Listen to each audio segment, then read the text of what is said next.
Okay, guys, good afternoon. Hope you guys are doing well as we prepare for game number 2.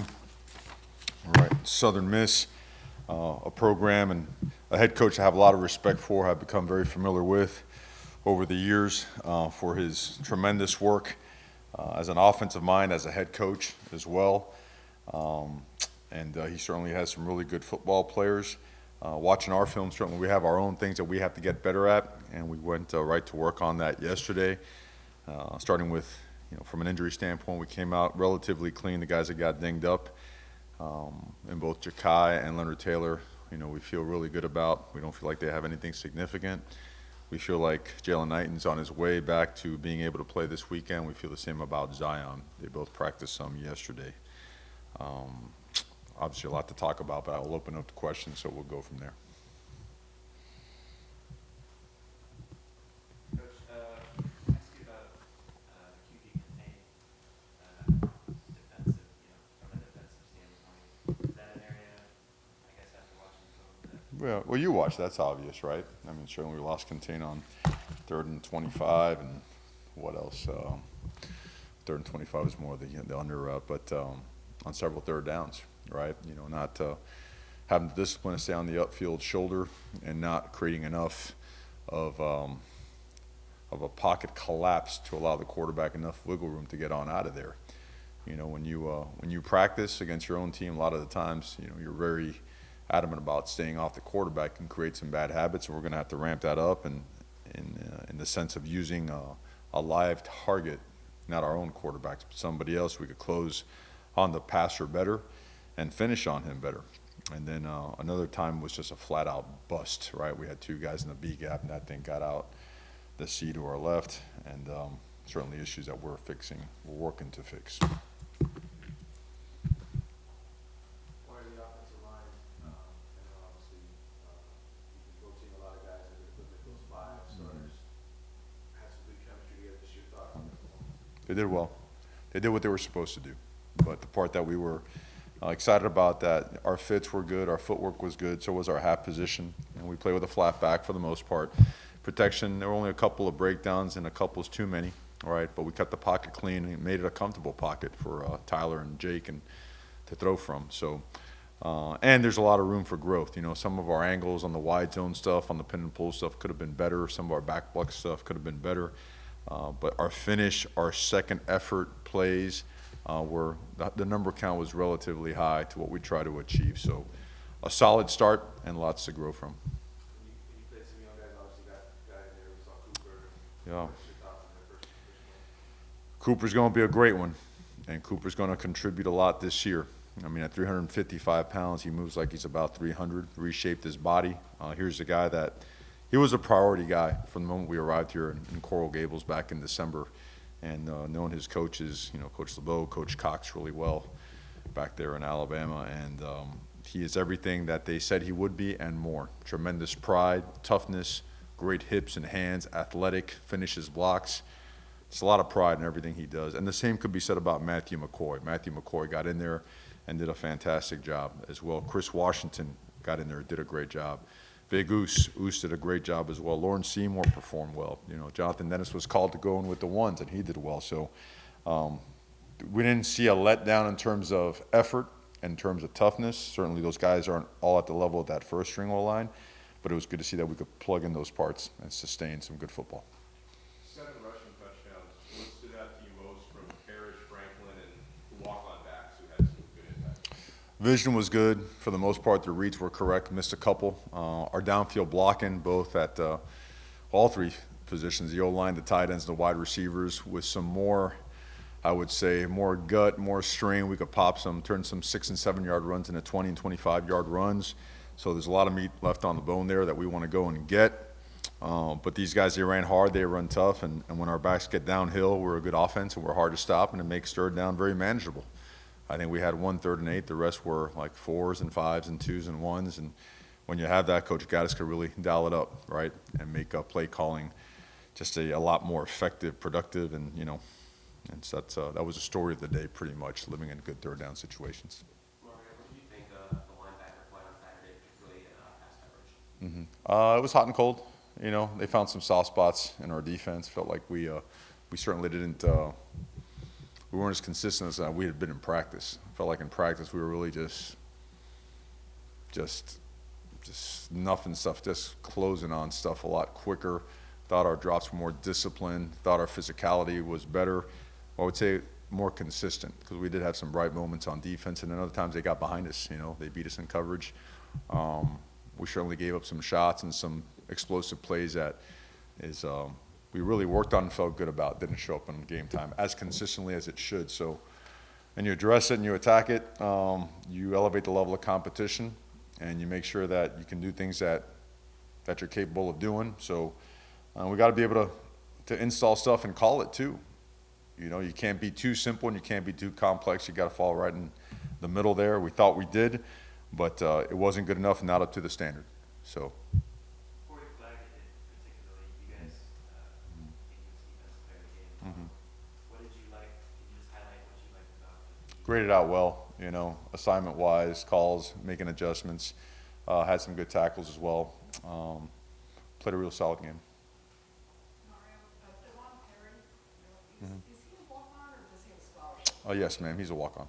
He's a walk-on. Yes. I know he scored a touchdown. Yes. That would be brilliant for him. Can you say anything about him and Yeah. playing the walk-ons? Just a tough guy.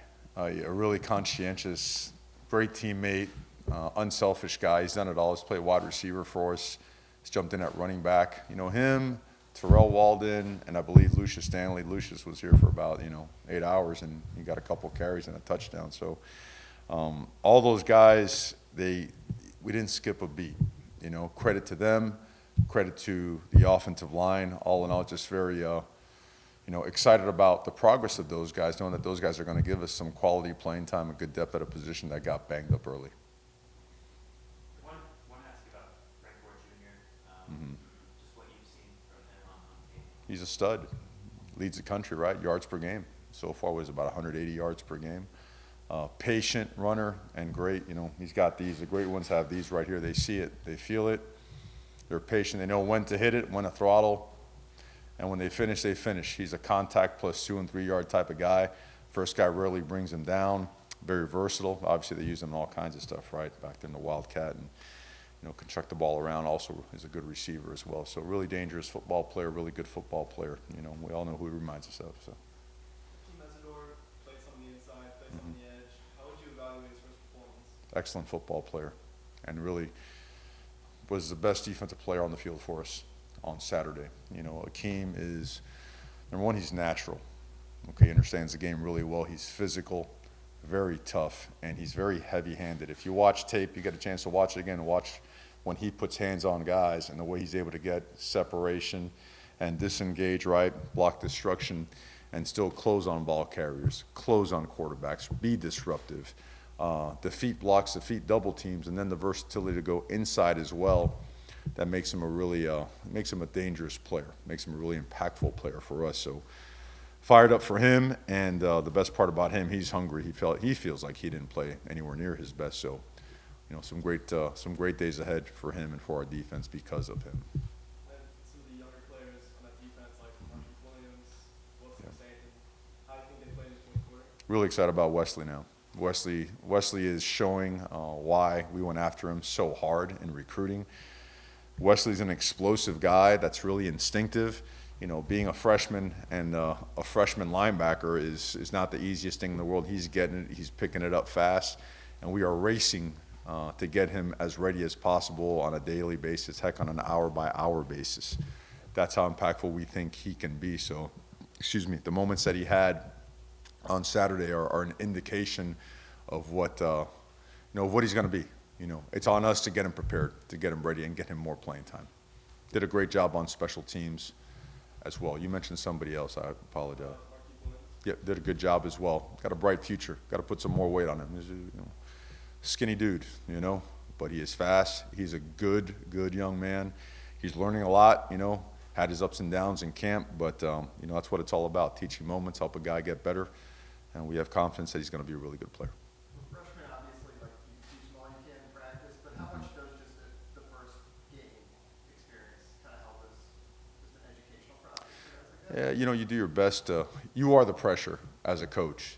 The pace of practice, the tempo, the intensity, right? The level of accountability that you create in practice, that has to make up for, you know, the crowd, the stadium, game day, the noise, all that stuff. That has to get our guys ready to the point internally and mentally, so when they walk in that stadium, that all those external factors don't mean as much. So we feel the process that we have can get guys ready and expedite their acclimation, I would say, as it relates to all that external stuff. So, yeah, you know, and some guys, you know how it goes over the years, right? Some guys, they thrive under the lights, and some guys, it freezes them, right? Paralysis by analysis, and all of a sudden it's too much, and they got to go back to the drawing board and restart them. But I think our freshmen, for the most part, the way the older guys, and credit to them, have taken them under their wing and have pushed them and held them accountable, it's given them a leg up on some of these processes. And overall,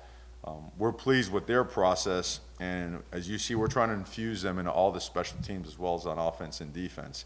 The more they're on the field and they understand angles, you know, and hat position and getting guys on the ground and blocking and all that stuff, the quicker we could get them into our systems on offense and defense. When you give players a grade, what's the purpose? Does it affect playing time, or is it just on you put on the report card? What's the purpose of giving grades? What is the purpose of grading someone? Number one is always to assess performance, right? No different than you would in the classroom when you're taking a class and you study and you want to learn a particular, I don't know, jump in a particular career, and you want to become an expert in your field. Well, this is their craft, and we grade them on performance, on technique, and on effort, right? Because sometimes guys can play, can get the job done, but if they're not playing against a player that is as capable as them or as talented as them, they might get away with poor technique. And they need to know that, because if it's not good enough when you lose a game, it shouldn't be good enough if you win a game, right? Technique and fundamentals are going to be key and are going to be what shows up in the fourth quarter, right, along with your conditioning. So the effort obviously is tied into conditioning. Your technique and your fundamentals are tied into your technique grade, and actually getting the job done is tied into your performance grade. That allows us to track our guys and how they are performing, and also what are they performing against. Are we running against a veer, you know, triple option team? Are we running against an air raid team, a pro set team, a tempo team? And we get to gauge and assess who excels at what, who has deficiencies against what, and now we could better construct our plan throughout the season when we set up our rotations. Mario, I guess in the last few days, we've seen how important special teams is in Yes, some of ma'am. these games, including yours. Yes. Can you talk about some of the players who impressed you, maybe Jake? I know you said something about Keyshawn, but can you get the film? What did you see? Two players that are head and shoulders right now above the rest. Obviously, you saw Andy, the way he kicked. I mean, if you have 10 touchbacks, that's a difference maker right there. Our average field position started at the 47-yard line. If you do that and you make their average field position to 25, that's a lot of hidden yardage right there. All right, what did Bill Parcells used to say? Every 80 yards of hidden yardage is about 6 points. That could be wrong, but it's somewhere in a book somewhere. But either way. And then the other one is Chase Smith. Chase Smith was an exceptional special teams player, just about every phase. Just explosive, dynamic, smart, tremendous effort. You know, it's earned him more opportunities on the field on the defense as well. Those two guys really stand out. And obviously Keyshawn, you know, we didn't know we were going to get back there. And he, you know, it's when you're a kickoff returner, you either hit it or you don't. If you don't hit it and you stutter your feet, you're asking for an awful experience. And he certainly hit the gas, and when he did, he went. Almost scored on one of them, right? And the other one just set up, I mean, to me, it's right away, it grabbed the momentum and allowed us to sustain the momentum with his first return of the game. Quarterback play, what was your assessment of Quarterback, corner? corner, hot and cold. Hot and cold, technically oriented as well. We got sloppy with technique, and we're attacking and addressing it. Got to be better. Everything from leverage to eye discipline to hands, feet, hips, all that stuff. We got to be better. And I trust that we will. I don't think we got a chance to ask you, obviously, the college football playoff moves, the Right. expansion of that, and just the way maybe, could be as early as 24, they're saying. Sure, Maybe sure. Speeds up the clock and Yeah. that kind of stuff. What I feel about it? Is that the question? Oh, I think it's awesome. I think anytime you can involve I mean, number one, I love the bowl system. I do. I've always been a fan, always will be a fan. And I think the more you incentivize the postseason, it's always good for college football. And the fact that I believe some of these games will be played at home sites as well. I mean, that's what the NFL does, right? You know, and I feel like college football always eventually mirrors the NFL, right? So I feel like now this part is catching up as well. I think it's all good, you know. I mean, we don't talk about it or whatnot, right? All our, you know how we roll already, man. Our entire focus is on getting ready for this practice and making our team play really well. Elijah Royal used laws in HVAC on Saturday. How has he grown as a run blocker from year 1 to year 2? Oh, big. Number one, he changed his body, right? I don't know what he weighed when he first got here. I remember watching him in high school, looked more like a wide receiver. And he's a naturally big guy. If you look at him, he is wide, right? He's got good size hips. He's explosive. But he played wide receiver so much, you always play with a narrow base. Now, you start becoming an inline tight end, you got to start owning that C gap, or you're that wing and you got to knock out people in the D.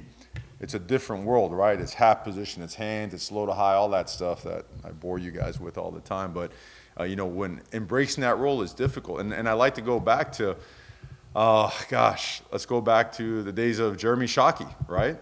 You know, Jeremy Shockey was allergic to blocking when he first got here, right? And all of a sudden, man, that guy is just knocking people back and finishing blocks down the field. Bubba Franks was an exceptional blocker, and it helped them, you know, have some very long careers and made them very versatile and dynamic football players, both as a blocker and as a receiver. And Elijah has now taken that step as a player, so it's fun to watch. But, you know, all right. I know I'm going to get a call later about him being allergic to blocking. He was one of the most, and I was a graduate assistant. That's one of the best players ever to be around in a practice. That guy did not understand the word walk through 100 miles per hour. I don't know if we've asked about Logan Sagapolo. Yes. Is there a Yeah, his was a minor tweak, you know, a soft tissue injury. He practiced yesterday. We expect him to be full speed by this week, you know, and he was practicing really well, playing good football for us. So, you know, him and Zion were guys that, you know, even though we performed well, you know, you want to be at full strength, and we expect those guys to be at full strength this weekend. Thank you very much, Coach. We're good? Anybody else? Good? Guys, thank you very much. Have a good day.